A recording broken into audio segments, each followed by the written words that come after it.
Break से पहले हम बात करते थे राजनपुर में तारीखी फतह हमें नजर आ रही है। तहरीक इंसाफ की बहुत बड़ी तादाद में लोग निकले और अमूमन ज़िमनी इलेक्शन में ऐसा नहीं देखा गया कि टर्न आउट इतना ज़्यादा हो। 90,392 वोट हासिल किए मोहसिन लगारी साहब ने गैर सरकारी गैरतमी नतीजे के मुताबिक।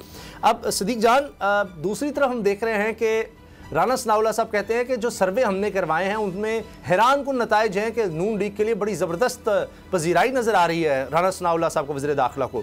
यही नहीं, मरीम नवाज साहिबा भी कहती हैं जी इलेक्शन तो होगा लेकिन पहले जुल्म का इजाला होगा जो नवाज शरीफ के साथ हुआ, और इसके साथ साथ इमरान खान का एहतसाब होगा, और उसके बाद फिर पहले नवाज शरीफ बरी होंगे, गॉड फादर सिविल माफिया के लेबल वापस होंगे, फिर वो कहती हैं जी इलेक्शन होंगे। साथ ही एक और बात उन्होंने की है, मैं हैरान हूं उनके कॉन्फिडेंस पर कि उनको किस तरह से सब किसी ने यकीन दिलाया कि जिन जजेस के कंधों पर तुम चढ़कर आना चाहते हो इमरान खान, वो कंधे नहीं रहेंगे। यानी ये कुछ कहना चाहनी कुछ जजेस साइड पर हो जाएंगे। ये इलेक्शन से इतना परेशान हो गए, ज़िमनी इलेक्शन ने इतना परेशान कर दिया इनको कि इस तरह के अजीबोगरीब ये दावे किए जा रहे हैं। देखें, एक तो अगर ये खुद कह रहे हैं कि सर्वेज हमारे हक में है तो चले जाएं इलेक्शन में, तो आइडियल टाइम है।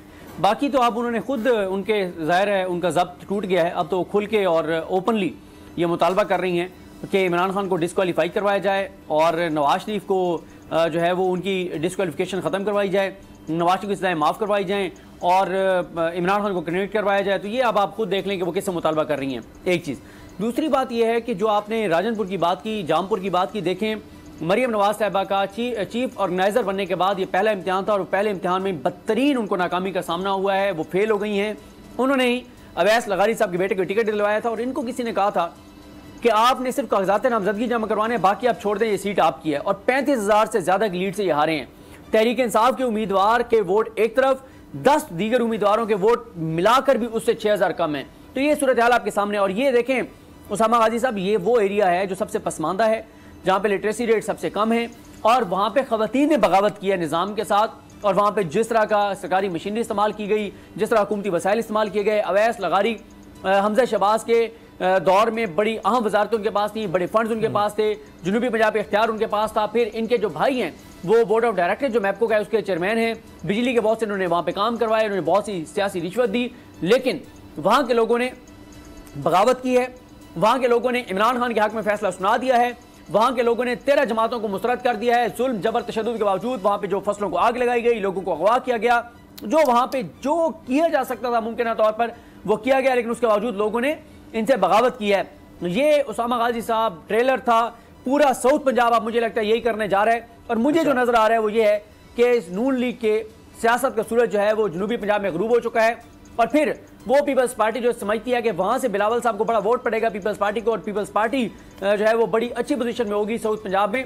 उनका भी आपने देख लिया कि 20,000 वोट उन्होंने लिए हैं, और इससे पहले उनकी जो उम्मीदवार थी उन्होंने आई थिंक 27,000 वोट लिए थे, तो उनका वोट भी कम हुआ है, उनका भी कम हुआ है, नून लीग का भी कम हुआ है। अगर बड़ा है तो वो तहरीक इंसाफ का बड़ा है, बावजूद इसके कि इस वक्त सब तहरीक इंसाफ के खिलाफ हैं।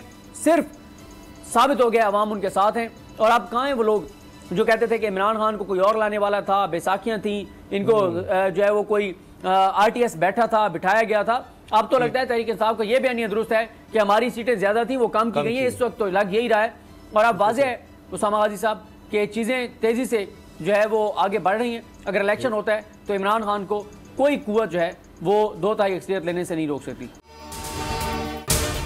अगर आपको ये वीडियो पसंद आई तो सब्सक्राइब करें और बेल पर क्लिक करें। इम्पोर्टेड हुकूमत और उनकी हवारियों की अदलिया के खिलाफ हर्जा सराई, मरियम नवाज की अदलिया और फाजिल जज साहिबान पर शदीद तनकीद। इस घिनौनी साजिश को बेनकाब करने पर बोल को एक दफा फिर नशरियात की बंदिश का सामना करना पड़ रहा है। बोल अदलिया की इज्जत के लिए खड़ा है और खड़ा रहेगा। सब्सक्राइब करें और बेल दबाएं ताकि कोई खबर रह न जाए।